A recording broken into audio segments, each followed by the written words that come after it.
Okay, good morning, everyone. Today we are speaking English because we have a speaker from UK, Ben Evans. I'm going to present him in a moment. We will discuss about colors and many interesting things. So before of this, I'm reminding you our calendar for the next webinars. And so you can see we will have a webinars next week. But before this, the director will put in the chat the form, the link for the form that the students from high school have to fill in order to have registration to this event. So please go there and put your name, surname, and the school where you are. And also at the end, you have to answer the question that our speaker prepare for you. So I want also to advertise you what we will have next talk. Next talk will be in Italian, and it's an optometrist from the University of Turin, and is also the president of the Italian Society of Optometry, which is called SOPTI. And so she will speak on stereopsy and 3D vision. And so she will discuss with us the role of having two eyes and how our brain use this information to give us a 3D representation of the world that we are living to.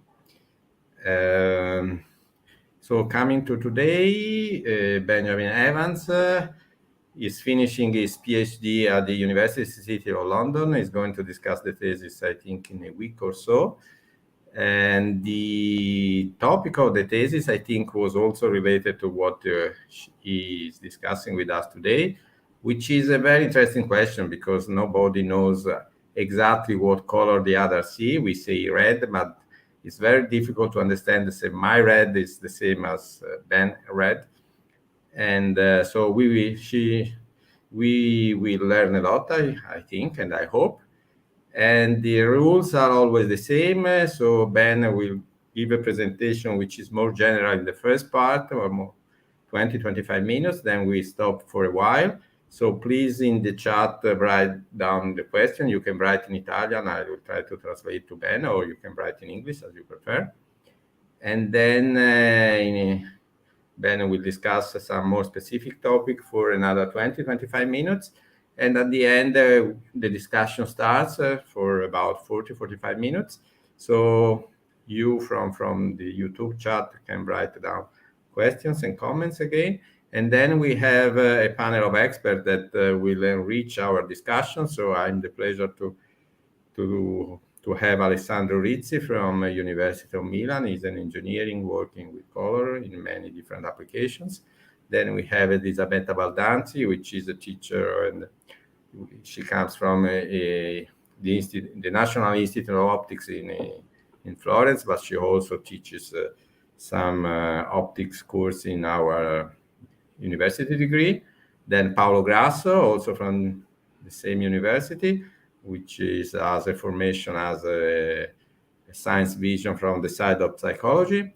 And at the end, and also we have the pleasure to have Marcello Picollo, which is a researcher from CNR, and is also the president of the Calian Color Group or Calian Color Association, which is a group that tries to bring together very different fields that have a common point, which is the use of color for art, for science, and for many other things.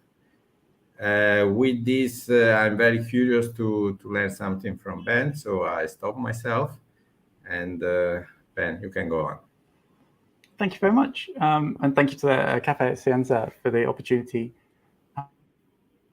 I'd just like to thank firstly the Colt Foundation and also the Rank Prize Fund for helping support my doctoral studies.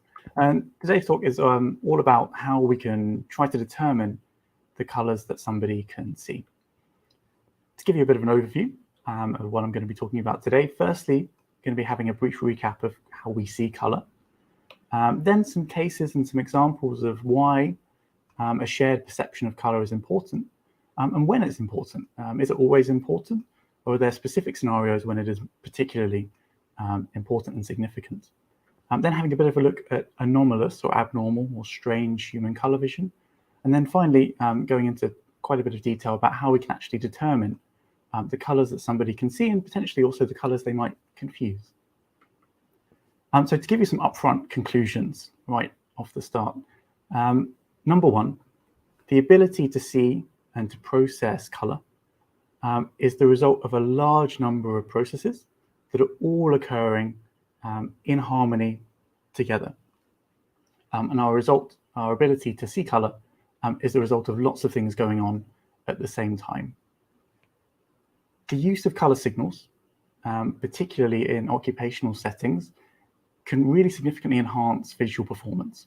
And as such, it's really important in a lot of occupational settings to know how much an individual can make use of color vision signals and to have an indication of the colors they can and can't see. And thirdly, and finally, the last upfront conclusion is there are a whole range of methods that have been designed for the purpose of assessing human color vision. And they vary significantly, both in terms of their efficiency and how easy they are to use. Let's start with color. And so color is a topic that is annoyingly difficult to pin down and to define.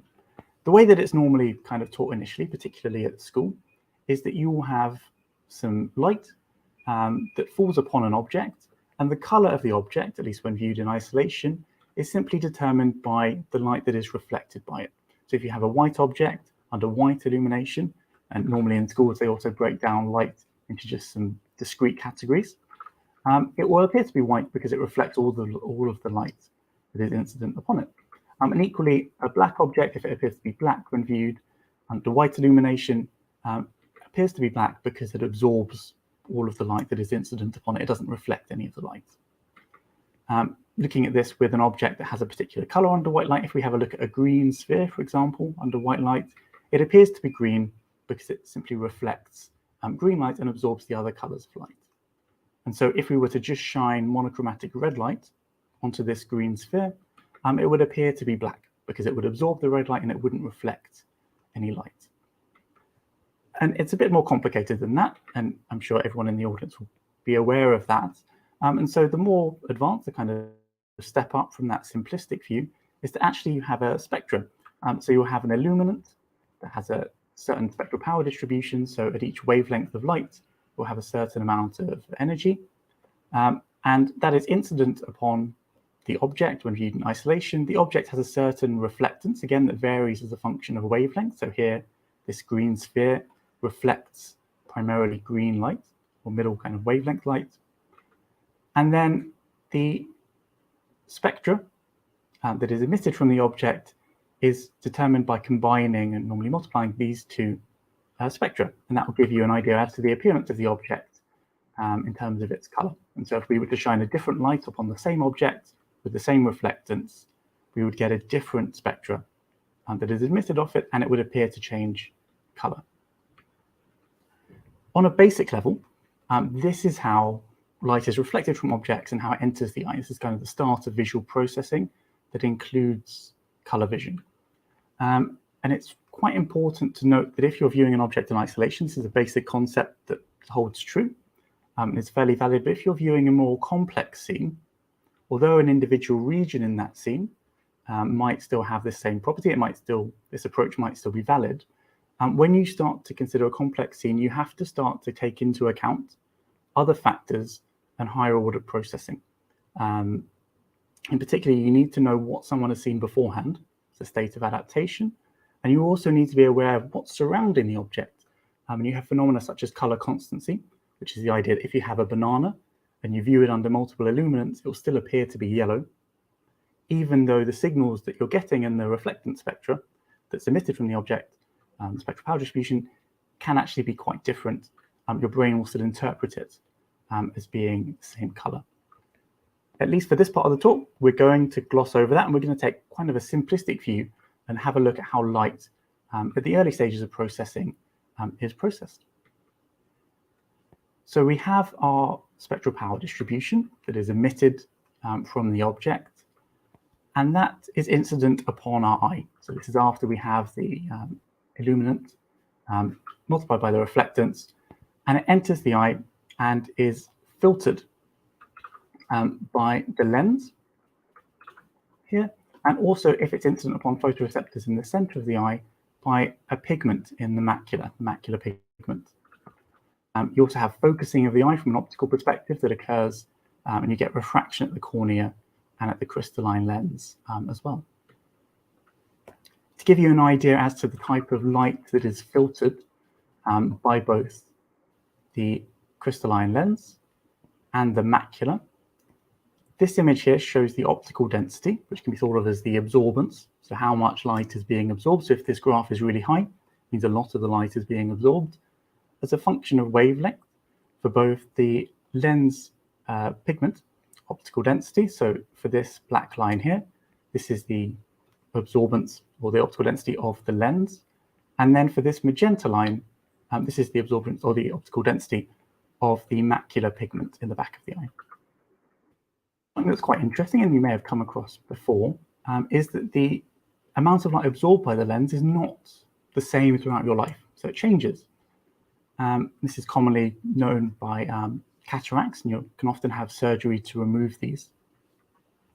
And so this is a beautiful image that's often quoted, and this shows how this crystalline lens in the eye changes as a function of age.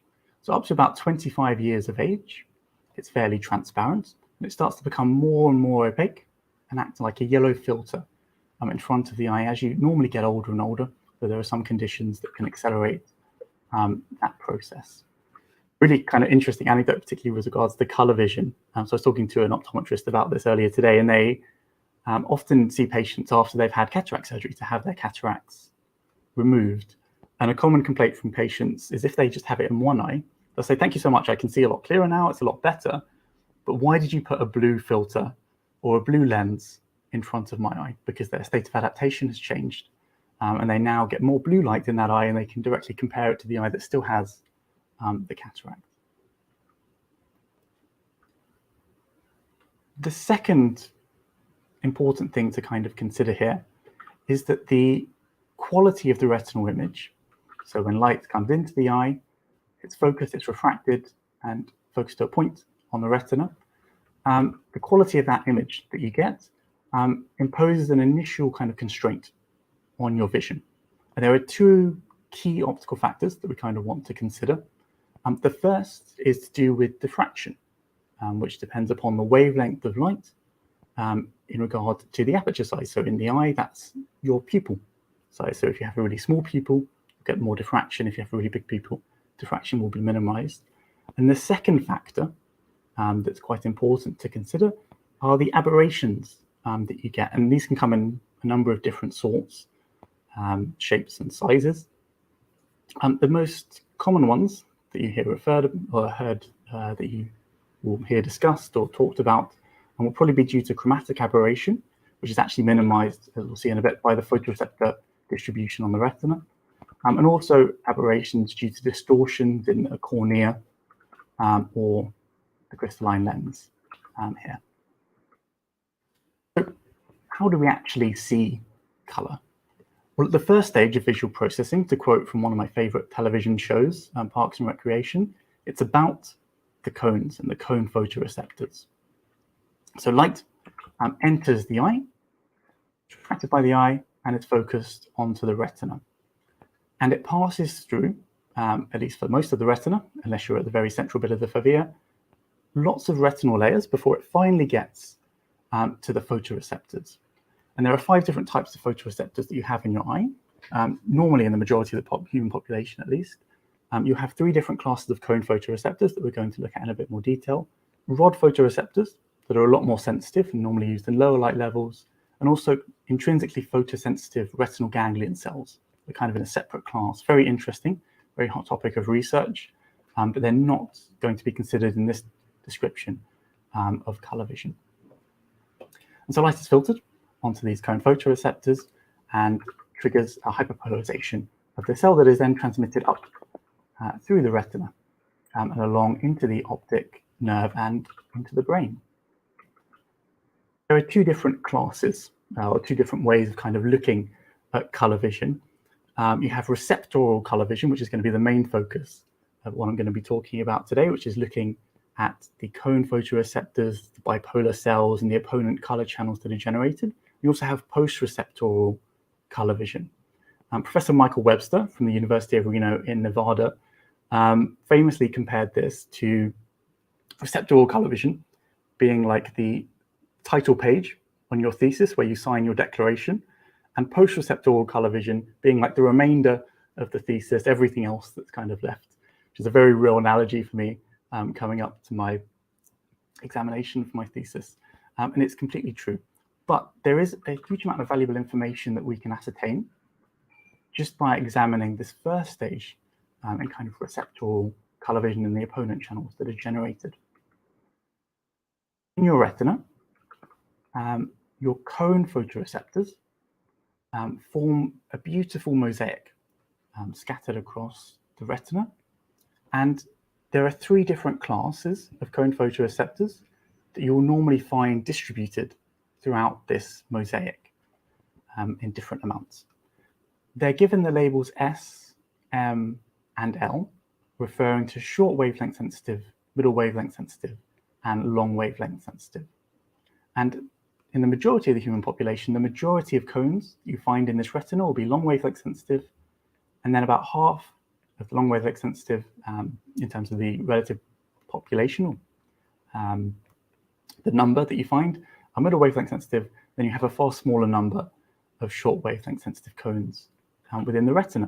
So when a light comes into the back of your eye, depending upon the wavelength of the light, spectral power distribution of the light, it's going to light up these 3 cones and excite them by different amounts. So for example, if we shone a long wavelength light into the back of the eye, we'd get a larger signal in our L cones, a smaller signal in our M cones, and then little to no signal in the S cones. And this is the first stage when the photons are first absorbed by the eye. The stage beyond that occurs in the horizontal cells and in the bipolar cells in the retina. And I'm not going to go into too much detail about this because you can very quickly get lost in lots and lots of biology. To give you an example, so I think in the primate retina, there have currently been about 12 types of these bipolar cells that have been discovered, and about 17 types of ganglion cells, and about 40 types of amacrine cells. So just going into something like an amacrine cell could take up an entire 1 to 2 hours.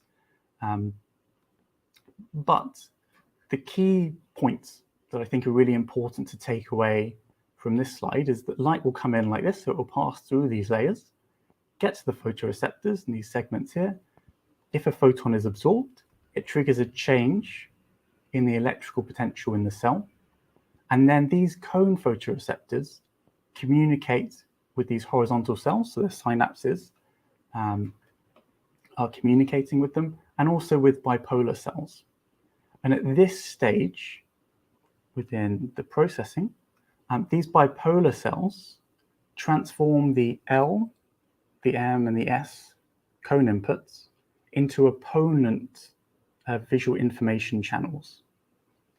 And the first channel that is formed is a red-green channel, which is a comparison of the L cone inputs and the M cone inputs.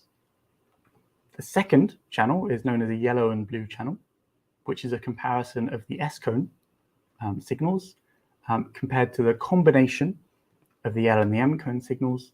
And then finally, you have a luminance contrast channel, again, which gives you kind of your black and your white vision. And all of these channels have slightly different temporal responses. So as a quick kind of interim summary, if we're looking at color vision, it's trichromatic at the receptor level, at least under photopic or under high light levels where your cones are active. And then when you get to the ganglion cell layer, so after it's gone through the bipolar cells and it's starting to be sent to the brain via the optic nerve, you have 3 opponent electrical signals. And there's this beautiful diagram kindly provided by Dr. Marissa Rodriguez-Carmona summarizing this. So as a reminder, you have the L and the M cone photoreceptors that are combining to produce a red and a green channel. And they also work to provide a luminance contrast channel. And then you have a yellow and a blue opponent channel formed by the combination of comparison of red and green and also S-cone signals, LNM, sorry, and S-cone signals. And the horizontal cells that are in the retina work to mediate this process. So that's a bit of a background on why and when a shared perception of color is important, or sorry, how we see color. But why is it important to know what colors somebody else can see? Or in this image, why are we interested in knowing what's going on other than just for pure academic curiosity? Color and the ability to see color is exceptionally useful. And color carries really valuable information that can greatly enhance visual performance if you can make use of it. And particularly in some occupations, use of color signals is safety critical. So to give you a lovely example of this, if you're operating a ship at night, just from looking at the combination, so the spatial position of lights, in addition to the color of the lights, you would be able to tell the direction that a ship was moving in, whether it's going from left to right or right to left, or towards you or away from you. If you can't make use of that information, you would know that there's a ship there, potentially if you can see the lights, but you wouldn't be able to get as much information from it. And to demonstrate that, I've got quite a nice example. So in the next image, I'm going to show you, there are going to be capital T's, capital I's, and capital L's. I'm going to ask you as quickly as possible to try to pick out the I's, capital I's, and the capital L's. You ready? Okay, so have a go. So looking at this image, try and find all the capital I's and the capital L's.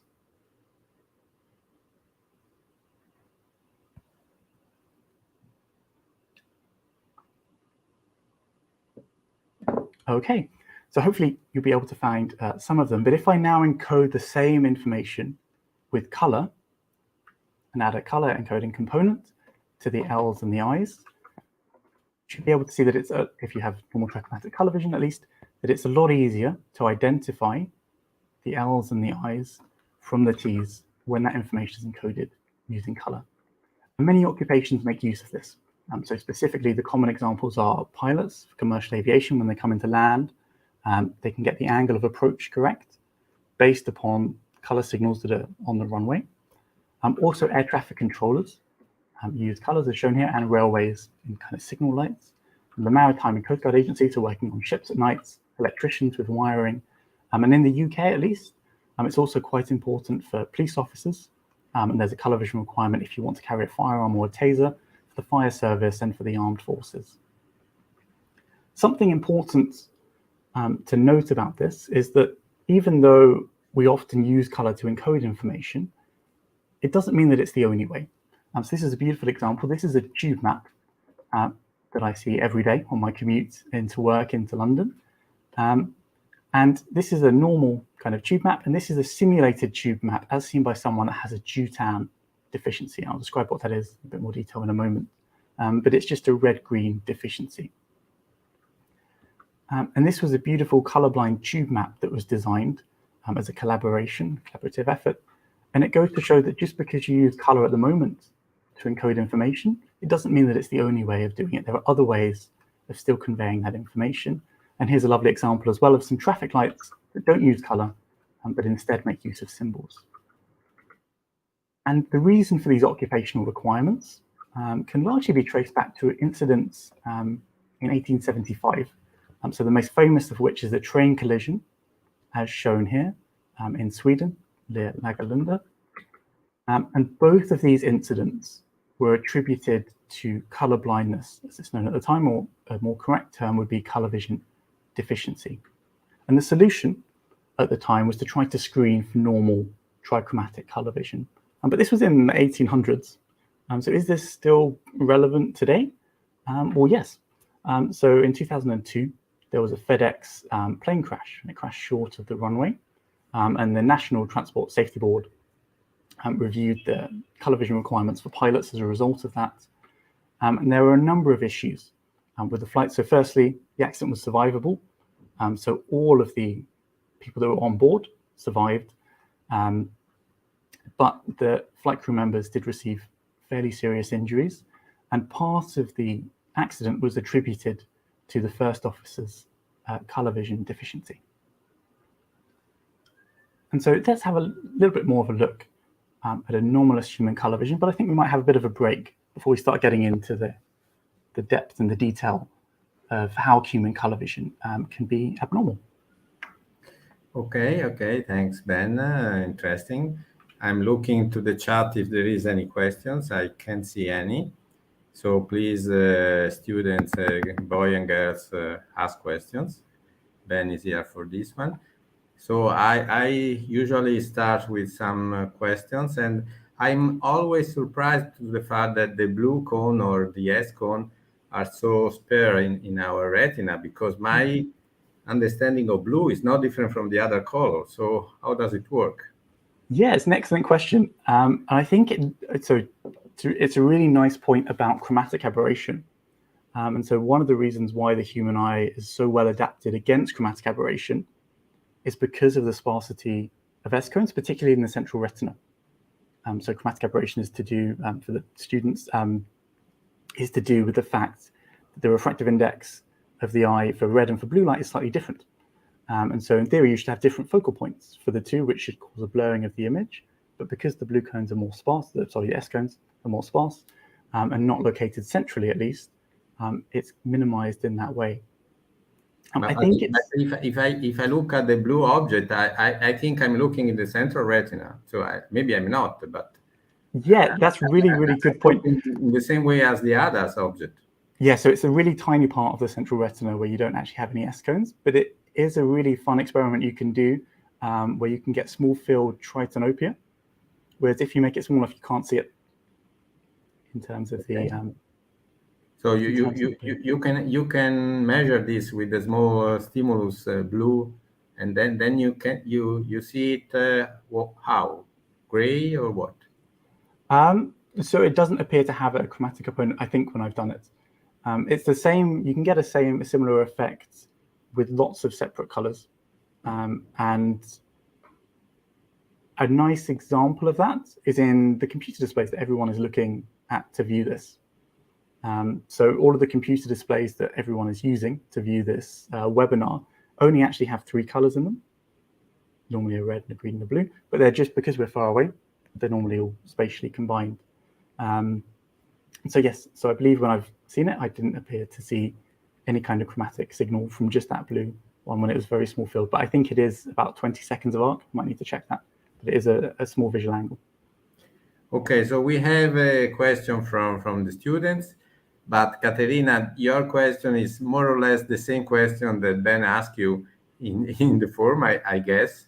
So maybe in the next talk, Ben will try to answer this. The fact is that we say that one cone. You can answer, Ben. So sorry. Okay, so I'll go back a little bit.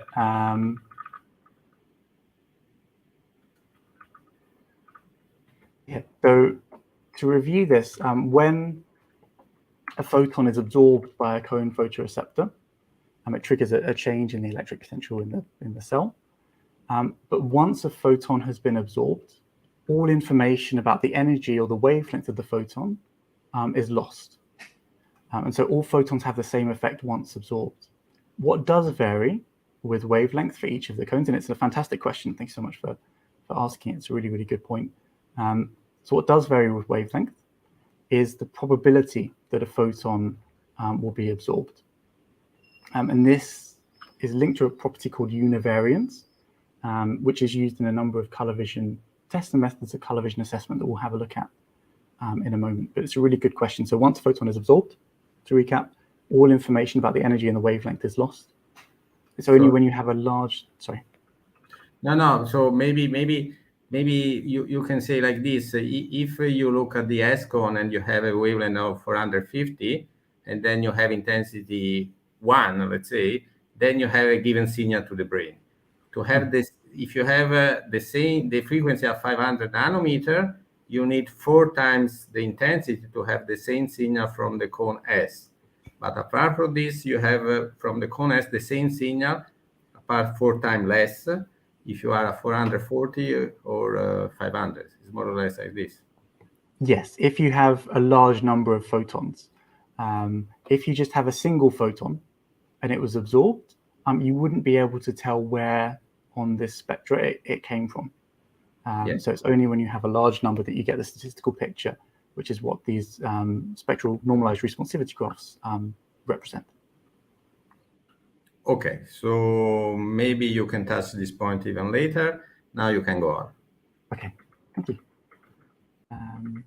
So anomalous human color vision. So how can human color vision be abnormal? How does it manifest? How can we have abnormal color vision? The term for color vision, the correct or most accurate term, is color vision deficiency. It's not color blindness. And that's a fairly common misconception because the vast majority of people with a color vision deficiency can still see colors, just a slightly distorted version of the colors that the majority of the human population can see. At the first level of classifying color vision deficiency, it's split into just two groups. So you have congenital color vision deficiency, which is inherited. It's present from birth. It varies slightly in terms of its prevalence between men and women. And on the other side, you have acquired color vision deficiency, which isn't present when you're born, and it can change quite quickly over time, depending upon the cause.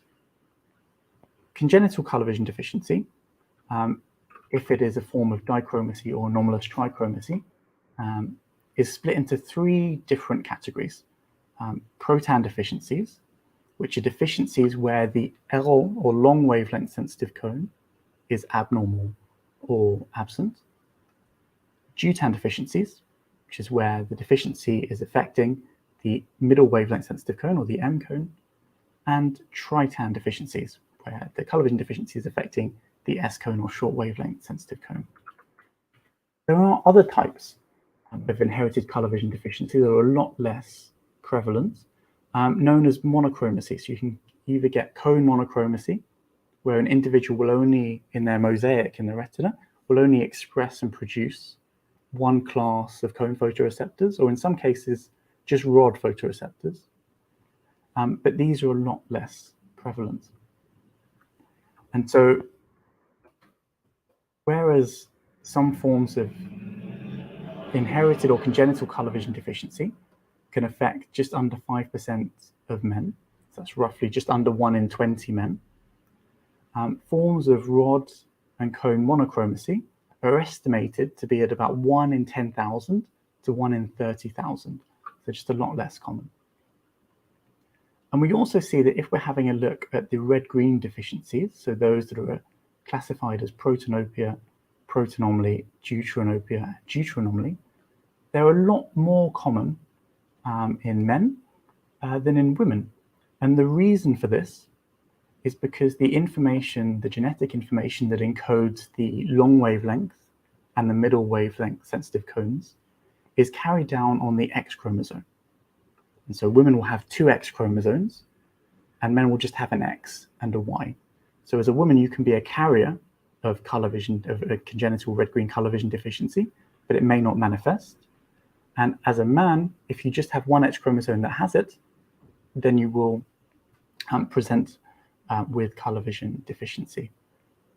Tritanopia, where the S cone is affected, is again less prevalent and is roughly the same in men and in women. And it's worth mentioning that color vision deficiency, overall in the male population, you're looking at about 8%.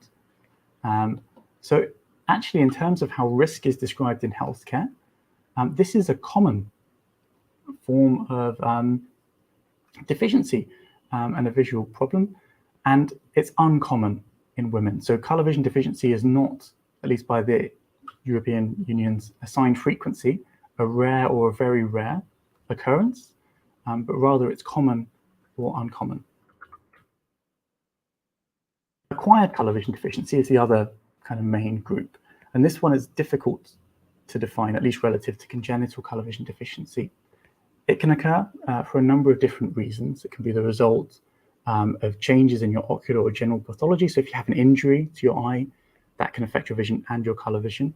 An intracranial injury, so if you have a tumor within your brain, that can impact your color vision, and also prolonged drug use. So common drugs that are known to impact your color vision include things like ethambutol, that's used to treat tuberculosis, and also chloroquine. And you can get ethambutol toxicity and chloroquine toxicity as a result of that. And it's generally, if you're looking at drug use that's affecting your color vision, it's generally from strong antibacterial antibiotics. And acquired color vision deficiency can originate anywhere in your visual pathway, so anywhere from your eye to your brain, whereas congenital color vision deficiency is defined as just being present in your retina, normally just with the types of cells that are expressed and produced. Interestingly, acquired color vision deficiency can be a really early symptom associated with some other diseases. There's some really fascinating research that's gone on looking at that with diabetes in particular, and showing that as an early warning sign for people who are pre-diabetic, if their color vision starts to spike and starts to become a bit abnormal, particularly for the yellow and the blue color vision, can be an early warning sign that there may be something wrong and they may need to go and get checked up for a more thorough appointment. And when you're measuring that, particularly if you're measuring that in diabetes, if you had a test that could test your color vision very accurately at home, very sensitively, and it can test particularly the yellow and the blue color vision, it would have huge value because you can monitor your color vision more closely on a daily basis. And so it's a bit of a summary, looking at the difference between these two main groups, so congenital and acquired color vision deficiency. Congenital color vision deficiency is present at birth. So you are born with it as a result of the genetic information that is producing cells in the back of your eye and the types of cells that are expressed. Acquired color vision deficiency is the opposite. So you obtain its onset after birth. Congenital loss remains the same throughout your life, whereas acquired color vision deficiency can change, and sometimes quite quickly, both in terms of the type, so the types of colors that you are confusing or you may find difficult to distinguish between, and also the severity, whereas for congenital loss, it's fairly stable over time. And also in congenital loss, unless you have a form of rod monochromatism or potentially cone monochromatism, your visual acuity and your other visual functions are normally normal. Whereas with acquired color vision deficiency, depending upon the underlying cause, you can have reduced visual acuity and also some visual field defects. Congenital loss is also fairly easy to classify. You have the nice discrete categories based upon the cone photoreceptors that are produced. So you have protan deficiencies, deutan deficiencies, tritan deficiencies, and then subdivisions of anomalous trichromacy. We have 3 types of cones, but one is abnormal, and then dichromacy and monochromacy. Acquired color vision deficiency can be a lot harder to define because it tends to combine characteristics of more than one type of congenital loss. So you can have red, green, and yellow and blue loss that also can change quite quickly over time. If you're ever testing someone for color vision deficiency, an excellent way to try to work out if it's congenital or acquired is to test both eyes separately. And normally a telltale sign that it's acquired will be as a result of monocular differences, so differences between the 2 eyes. And often patients will notice this themselves, so they can actually see the difference between each eye and comment that their color vision, when they close one eye, is different to when they have the other eye closed. Congenital loss is also more prevalent in men, whereas acquired color vision deficiency affects men and women equally. And congenital loss is predominantly red-green in nature. So how can we determine the colors that somebody can see? We've seen a basic description of what color is, why it's important to have a shared perception of color, why it's important to have a shared language or commonality and understanding in terms of what colors are. Let's have a look at how we can actually quantify and try to measure and pin down human color vision. The very first methods that were employed for this purpose were done all the way back, at least formally, that we have records of, in 1684 by Tuberville. And this is the most common thing that you will ever get asked if you have a color vision deficiency and you let somebody know. The first thing they always ask you is, oh, what color is that? What color is that? What color is that? What color do you think that is? And this is what Tuberville did. So he would compare the responses of an individual with another individual that was known to have, or assumed to have at least, normal trichromatic color vision.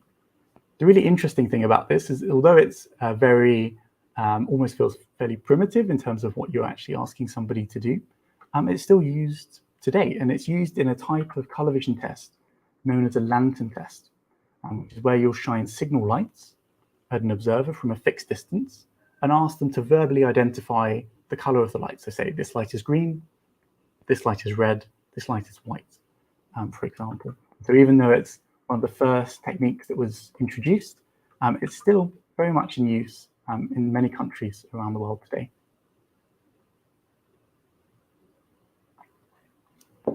Two other notable developments that I wanted to quickly mention were by Dalton and then by Seebeck, and also by Stilling. So Dalton and Seebeck. Dalton is one of the first British scientists to have described colour vision deficiency, and he himself had a colour vision deficiency. He actually donated his eyes to research after his death, and genetic testing has later revealed the type of colour vision deficiency that he had. So scientists do go to extreme measures. But fascinating work. And Stilling, again, a very notable mention because he was the first to develop what nowadays we would describe as a pseudo-isochromatic plate test. And we'll see what that looks like in a moment.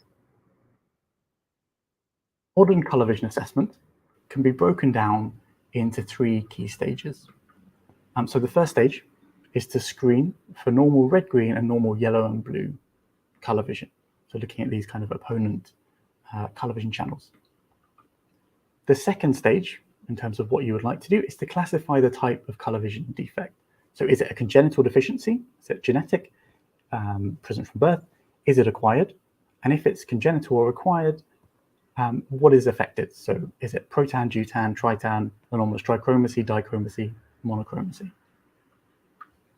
The third stage, and often the most difficult stage, is to try to quantify the severity of loss. So how severe is someone's colour vision deficiency? How much colour does they need to be able to detect something just relying on the colour alone? The most common method of colour vision assessment, particularly in clinical settings, that I suspect many people in the audience will have hopefully seen, are pseudo-isochromatic plate tests. The most common examples being the Ishihara plates and the American Optical Hardy Rand and Rittler plates shown here. So this is the AOHRR plates, and this is the Ishihara plates. And the Ishihara plates in particular are split into several different types. And I've included this here because it's a question people love to ask when they talk about colour vision deficiency. The first plate in the Ishihara plate is an introduction plate, and it's designed to be seen by all observers. And this is really important because a really common kind of trick question that somebody might ask you about colour vision deficiency is, okay, you have a patient or you have a subject that you're testing for a research study, and they don't see any of the plates on the Ishihara test. What kind of colour vision deficiency do they have? The temptation is to say, oh, if they can't see anything, they must have a really bad colour vision deficiency. It must be quite severe. And actually, that's not the case at all. So this first introduction plate is designed to be read by all observers, and it's designed to identify malignoring and also to see if there are any other visual or cognitive issues present. So if somebody can't see the first plate, it doesn't necessarily mean they have a colour vision deficiency. They may not understand the task. They might, firstly, if they're quite young, have mastered numbers, and they might just not be able to see the number or resolve it with their visual acuity or other visual issues as well. The next set of plates are transformation plates. So these are plates that will appear to be one number to someone with normal colour vision, a normal trichromatic colour vision, and will appear to be a different number to somebody with a colour vision deficiency. You then have a set of vanishing plates and hidden digit plates. So the vanishing plates, as they are somewhat named, is where you would expect a normal trichromat to be able to see a number, but you wouldn't expect an individual with a colour vision deficiency or red-green colour vision deficiency to be able to identify a number. And the hidden digits are the opposite. So they're where you would expect a normal trichromat to not be able to see anything, but you would expect someone with a colour vision deficiency or a red-green colour vision deficiency to be able to still see a number when a normal trichromat cannot. And the last plates are labeled as classification plates. And in theory, these plates are meant to be able to discriminate between those with a protan deficiency, where the L cone is affected, and a deutan deficiency. And an example of one of these plates is shown here. And so the theory, it works to varying degrees in practice, but the theory is that if you can only see the left-hand number, you have a deutan deficiency. And if you can only see the right-hand number, then you have a protan deficiency. And if someone can see both numbers, you ask them which one is more prevalent or more visible, more conspicuous, to get an indication of the type of colour vision deficiency that they have.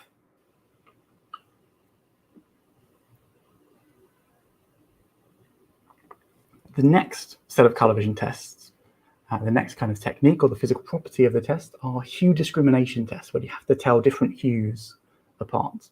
In a very geeky way, this includes one of my favourite colour vision tests, the Farnsworth D15 test. And I love this test for two reasons. One, because I think it is one of the best ways of visually showing somebody what a colour vision deficiency actually means and how it physically manifests, because it's not colour blindness, it's a colour vision deficiency. And secondly, because I get to embrace my inner child and join up the dots when I'm completing this test after testing somebody. So there are 15 caps in the Farnsworth D15, the clue's kind of in the name, and one reference cap for 16 caps in total. You leave the reference cap in the box under a standard illuminant, and you mix up the remaining caps, and you ask the patient or the research subject to arrange the remaining caps one by one, firstly just picking the cap that they think is the closest colour to the one that's in the box to start off with. And if you want to interpret the results diagram, you flip them over, and they all have numbers on the back, and then you join up the numbers. So for a normal trichromat, you would expect them to get this pattern, joining up the dots, so going from the reference cap or the pilot cap, or cap number 0 to 1, 2, 3, 4, 5, 6, all the way around to 15. One of the reasons why I like this test so much is because just by looking at the colours of the caps, it's quite difficult to actually get an indication as to the type of colour vision deficiency. So if you were having a look at these caps, it will vary a little bit depending upon the monitor you're using to view this, and also your own colour vision. But if you have normal trichromatic colour vision, you might be able to identify that these caps, just from the colours alone, aren't quite in the correct order. So it goes from 0 to 1 to 15 to 2 to 14.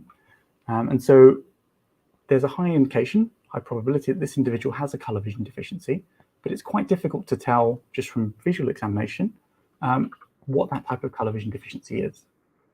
If we now plot it and join up the dots on this results diagram, see that the majority of these confusions are going from 1 to 15, 15 to 2, 13 to 4, line up with this deutan confusion line.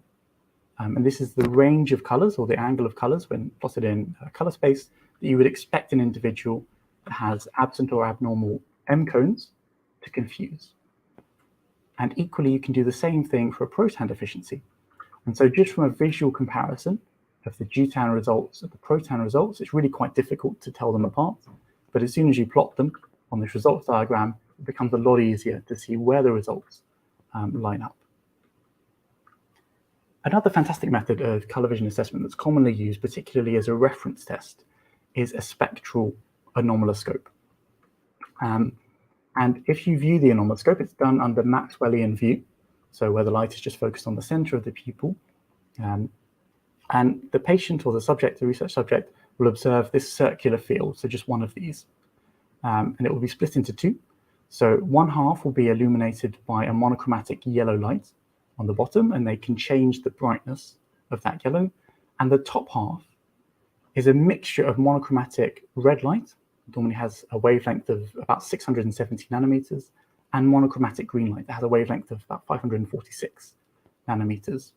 And the beautiful thing about the principle of univariance, coming back to the spectral responsivity of the cone photoreceptors, is that as long as you have at least two classes of cone photoreceptors, one of which being an S cone, you can mix red and green light to produce a yellow, or at least the perception of a yellow. And so normal trichromats will have roughly equal amounts of red light and green light in the mixture to make that yellow. and they'll say, okay, that's a match to the certain brightness of yellow on the bottom. If you have a proton deficiency, where, for example, you may not have any long wavelength sensitive cones that are produced in the retina, instead they'll all be replaced in the mosaic by middle wavelength sensitive cones, you will need a lot more red light in the mixture and a lot less green light in the mixture to make the same yellow. And you can measure that with this instrument, and you need a lot more red light in the mixture because you don't have those long wavelength sensitive cones, so you're less sensitive to it. Equally, you can have the other thing with the deuterium deficiency where you might need more green light in the mixture and less red light. This is also the clinical test that's commonly used to distinguish between those who have anomalous trichromacy, so where you produce 3 types of cone cells in your retina, or whether you just produce 2. If you just produce 2 types of cone cells, and one of them is an S cone, so you either produce S cones and M cones, or S cones and L cones, you'll be able to match over this entire range. So for example, someone with protanopia would be able to match a pure red light, so a monochromatic red light, to a shade of yellow and say that the 2 are identical. And they would also be able to match a pure monochromatic green light to another shade of yellow. And they would say the 2 were also identical. And that's a very useful clinical test that's commonly used for the purpose of distinguishing between anomalous trichromats and dichromats. More recently, with advancements in visual display technology, there have been a whole range, a myriad of tests that are shown on visual displays. 2 of them are mentioned here, but there are many more. The color assessment and diagnosis, or CAD test, which we use quite heavily, and I've used quite heavily throughout my thesis as a bit of a disclosure, and also the Cambridge color test that works in a similar way to the Ishihara test, only now with a computerized adaptation that lets you vary, if you like, the chromatic contrast that you have, so you can change the strength of the stimulus against the background. The color assessment and diagnosis test, or the CAD test, is really quite clever in how it's been designed, and it measures both red, green, and yellow and blue chromatic sensitivity. Sorry, Ben. Oh, yeah. Do you have? You are a bit long, so okay. 3 minutes yeah, of course. still, and then try to close. Absolutely. So I think there were just 1 or 2 slides left, but I'm sorry about running a bit over. No, it's okay. Yes, this is fantastic, and it's very, very useful. And when you plot these results, they take away all of the ambiguity that you might have with some of the other tests. And for research studies, personally, as a researcher, this is a lifesaver because you get very clear indications as to the type of color vision deficiency, so whether it's a normal trichromat, some with a deuterium deficiency, or some with a proton deficiency. And you also get an indication as to the severity of loss. And you can get a similar indication, although just in one direction, I believe, with the Cambridge color test as well. And so that's it. So to revisit the conclusions that we saw at the start, firstly, the ability to see color is the result of a large number of parallel processes that are all occurring in harmony, and normally they occur without us even being really aware of them. Color is an exceptionally valuable way of encoding information, and it's very useful to know if somebody can actually make use of these color signals to improve their visual performance or to safely complete a task. And finally, there are a whole range of methods that have been designed for assessing human color vision, and they vary significantly, both in terms of how they've been designed, how efficient they are, and how easy they are to use. So thank you very much. So thank you, Ben. Sorry for... No, not at all. I'm sorry I ran a bit over. Advising you about the time, but we are okay. So it's okay. It's a pity you went maybe too fast across your work with this parameter, but maybe from the question we will have time to discuss a little bit more. So I have a question from Rain. So it's in English. You can read it. Do colorblind glasses really work? Maybe you can explain what they are first. And yeah, it's a really good question. So they vary, I think, from manufacturer to manufacturer. The most famous one, so I won't say the brand name, but I think the most famous one works by using notch filters, where they'll cut out a narrow band of wavelengths, and potentially maybe with a difference between each eye.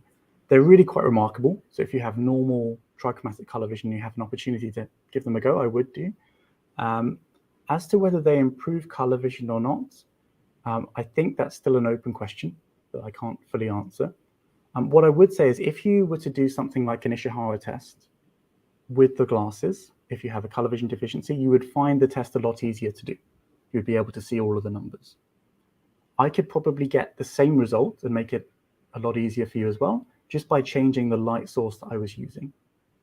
And using that separate analogy, just by changing the light source, you may want to think about whether that light source has actually improved your color vision or just changed the parameters with which the test was designed to be viewed. But I think they're a really interesting topic, and I'd love to look at them in a bit more detail. Okay, thank you. So I'm still asking the boy and the girl from the YouTube chat to ask questions, but in the meantime, we have Marcello who has a question for you. So Marcello, are you ready? Where you are here. So Ben, thank you so much for your presentation, and it was very inspiring, particularly for me that I'm not into this, this field.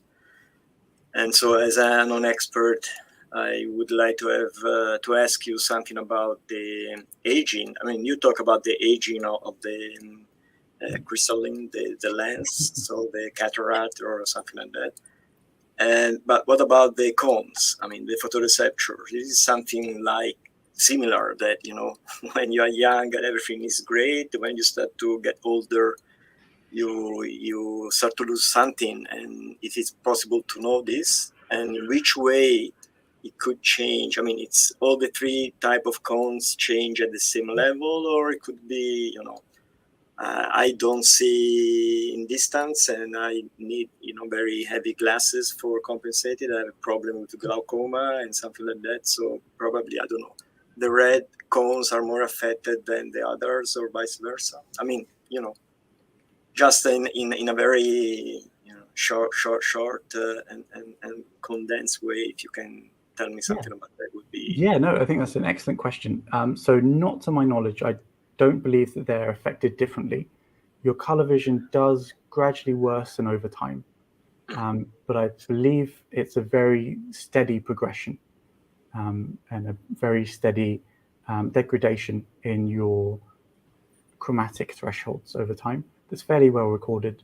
And so from about 0 to 20 years of age, your color vision gets gradually worse, which also might be a result of people having a better understanding of the tests. But from 20 years onwards, your color vision just very gradually gets worse year on year on year. But I don't believe it gets any worse for the red and the green or for the yellow and the blue. I think they both get worse over time. But no, thank you. It's an excellent question. Okay, so now Alessandro has another and maybe different question. But before Alessandro, you can show up. Yes, I'm doing it. Sorry, Alessandro, we have a question from the chat. So please. So regarding acquired color deficiencies, how can one determine at which point in the visual path the problem is? Yeah, it's an excellent question. So the first way would be to look at how it's manifesting, which is probably normally what people, at least that I've encountered with color vision acquired loss, are more interested in. So how is it going to impact them? How is it going to affect them? Is it the red-green that's affected? Is it the yellow and blue that's affected? And by measuring what's affected, you can have an indication as to where it might be affecting the visual pathway. There are some excellent, particularly with if it's further up in the visual pathway. So in the brain, if you have something like a tumor in your brain, that normally is accompanied by other visual symptoms, and particularly visual field loss. So you might lose the ability to see things in a certain region of your vision. And by knowing where that is and also how it differs between the two eyes, you can get a lot of information as to where in the visual pathway the issue may be. In addition to kind of medical scans that can hope to identify things if they're quite far along in the development.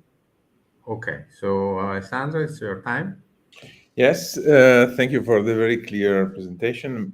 More than one simple question. I would like to raise up your opinion on that. You say that vision is a kind of many parallel processes going on or smoothly all together, and it's very true. We have the retinal input is just a starting point of very complex mechanism. And so when you say, for instance, the retinal limiting factors, diffraction and aberration, you didn't mention glare. That is, intraocular glare is a huge factor, to the point that we have a retinal image that in many cases is out of focus due to that. It depends on the external dynamic range, of course. And so, and also the Massimo question about the blue sounds like that there's something more complex that make us perceive foveal blue very easily, and that's not explainable just with simple information at the point. And so, what's your opinion and how you handle all these input failures to the second stage of the vision, that is the brain processes, basically? That's a really good question. And just to mention scatter, yeah, absolutely. I think for simplicity, that was taken out, but it is the third main huge factor. And that, again, as a function of age, has a huge impact.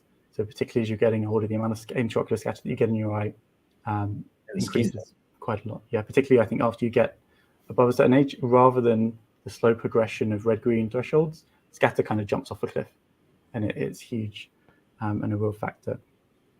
In terms of the processing that is going on in the brain, after those initial stages, it's fascinating in terms of how it works.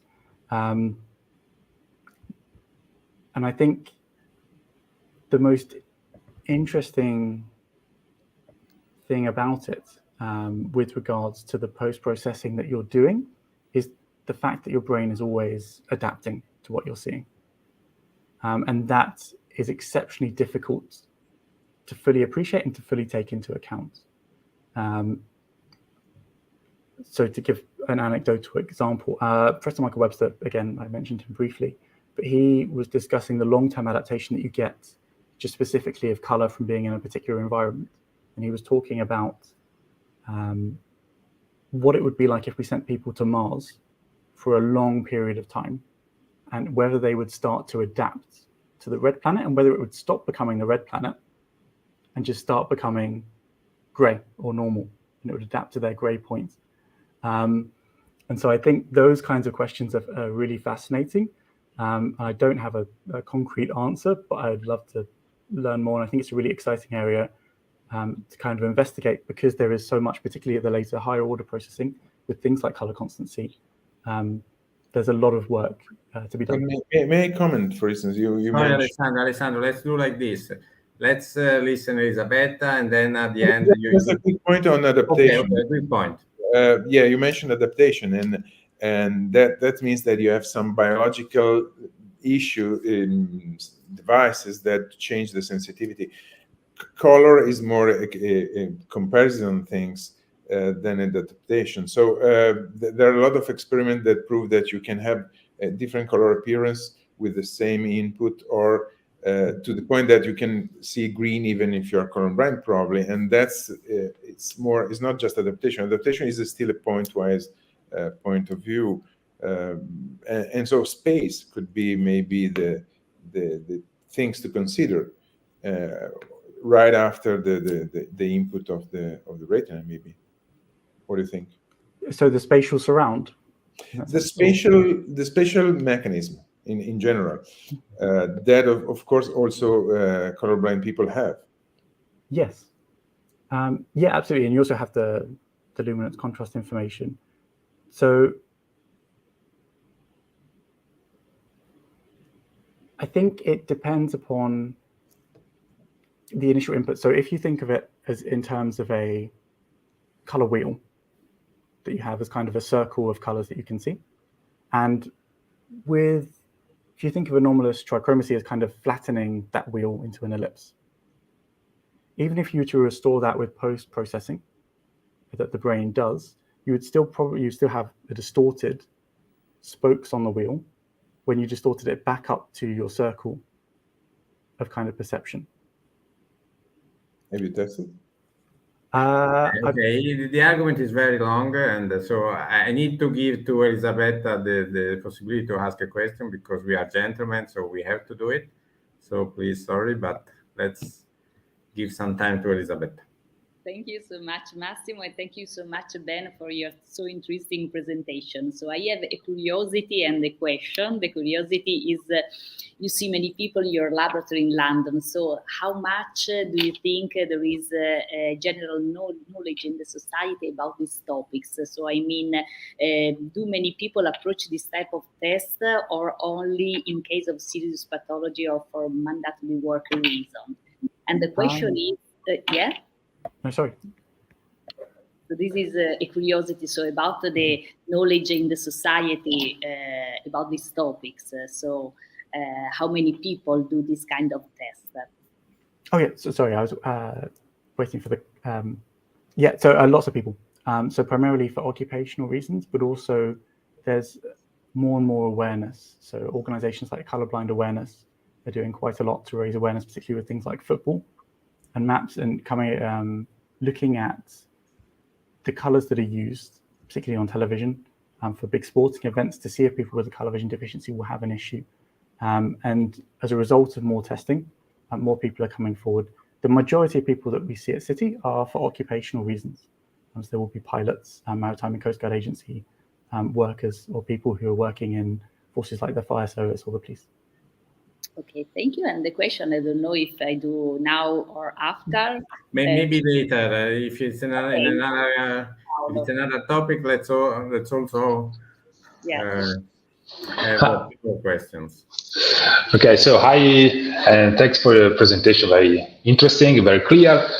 My question is more or less a curiosity, because you know that there are in the normal population, so in the normal vision, color vision, you can have different densities distribution about red cones and green cones. So speaking about normal vision, I was always wondered to myself if there is a way to objectively somehow understand if two normal vision person can see exactly the same hue, let's say, or there is no way to give an answer to this question, and if it's related to the densities and the distribution of especially red and green cones on the retina. Do you know if there is a sort of an answer to this sort of philosophical question, I would say? It's a really good question. I don't know. I don't know if there's a definitive answer. I'm afraid. I think what experiments have showed is that in terms of discriminating colors against certain backgrounds, then you can quantify that and you can be fairly confident that people can see they have potentially the same amount of color they need to be able to detect it. So their thresholds are comparable when they can't rely on other cues such as luminance or edges. Okay. So I have also a question which is similar to Paolo and Alessandro. So I mean, you can speak about color or perception of colors, and if you're speaking about perception of color, I agree with Alessandro. So if you have an environment of different color, the color in the center, our perception is different. So the color is non-local, I would say, in a term. So the color in one point depends on the color on the other point. So you have some spatial integration to take into account, isn't it? Yes, and also temporal integration. So color really is an integration of both space and time, because what you've seen before and where you've seen it and the surround, and also potentially some higher order cognitive functions in terms of if you know the object is expected to have a particular color. So for example, if you show a banana that's white under a yellow illuminant, you would get the color wrong, even though because you're expecting it to be a certain color. So you'd have higher order operations that are going into that as well. But yeah, no, I completely agree. I think a beautiful way of summarizing color is that it's a spatial and temporal integration. So Alessandro, now it's your time to go on this part. I mean, all the points have come up in some sense.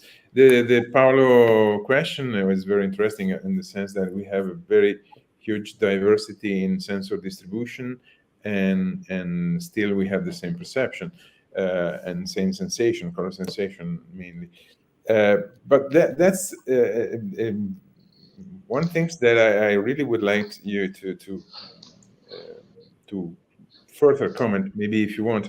It's this idea of when I spoke about spatial distribution of stimuli, you mentioned the contrast, and so there's the idea of if you have an edge, you produce a contrast in the vision system of the viewer.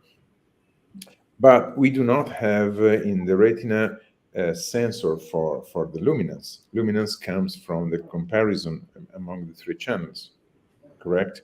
And so contrast in some way is a production of our vision system that compares the three channels. Can you argument on that? And basically, I ask this because every single, not only, but the major part of the colorblind test avoid edges. Yes, it's a really good question. So yes, absolutely, because the first layer of input is the photoreceptors. So everything else is generated from that. And the luminance channel, it's just a combination of those photoreceptor inputs that are formed for the edge detection.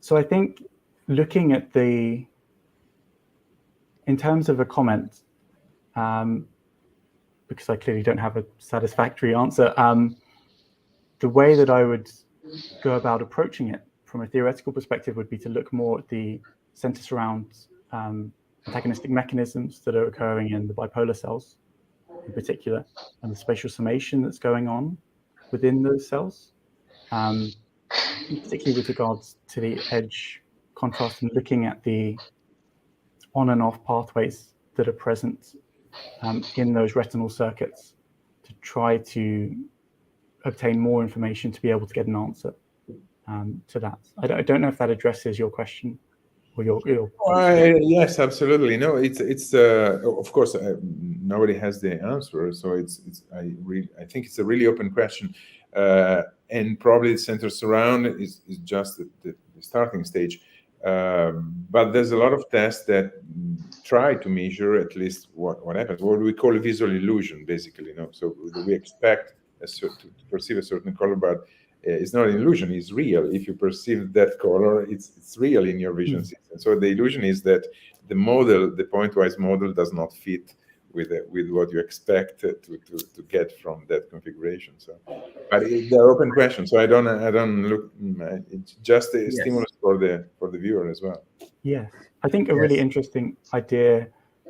So completely big picture would be to introduce frequencies of electromagnetic radiation past the eye, and I think that's been so try to generate color, or try to link that color to the signals that are sent past the retina, so after the optic nerve, and you can already that's already present in things like synesthesia, where colors are linked to non-visual stimuli. But I think that's a really fascinating area that would really help to develop and to try to understand some of these very open questions. Looks science fiction, but maybe it's possible, I don't know. So now Elisabetta. Yes, thank you. And you had a short time to present the CAD test, the color assessment and the diagnosis test. So if you may focus us, what about the advantages of this test and how widespread is it? Thank you. Yeah, so the reason why we've used the CAD test, and I want to say again that I'm a bit biased because I've used it quite heavily in my doctoral thesis, and it was developed by a spin-out company from the university of which I'm currently working, City Occupational Limited. But it does a number of things very well. So firstly, within regards to the isolation of color signals, that's very important in color vision tests because you want to get rid of the edges. you want to try to minimize the luminance cues. You want to make sure that you are just isolating red, green, and yellow and blue stimuli to be able to measure both of them.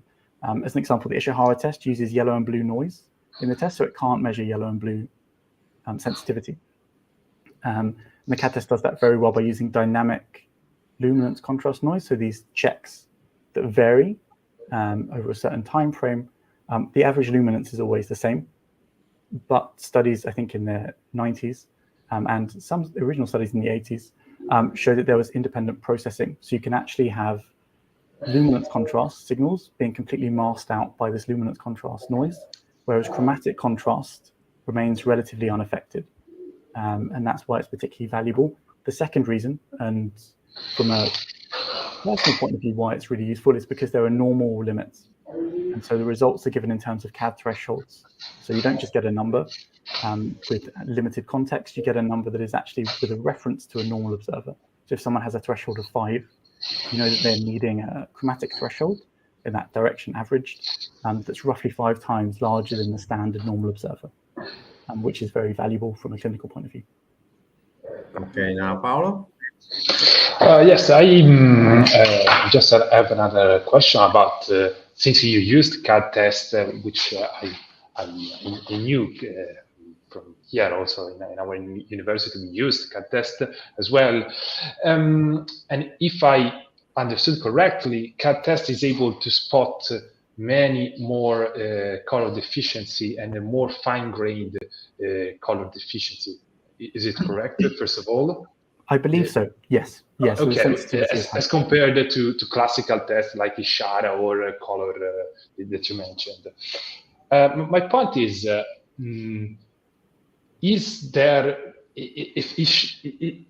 I mean, the relevance of the spotted color deficiency from CAD test.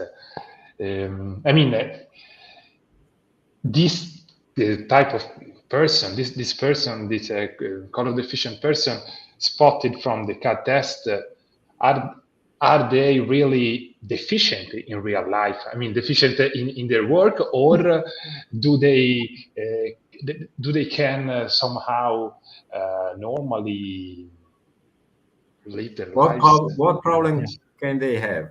I mean, I don't know if it's a bit confused, my question, but I hope you got it. No, it's an excellent question and really, really valid. So a really common anecdotal evidence is that I've had the pleasure of testing just under 700 people over my time at City for color vision assessments.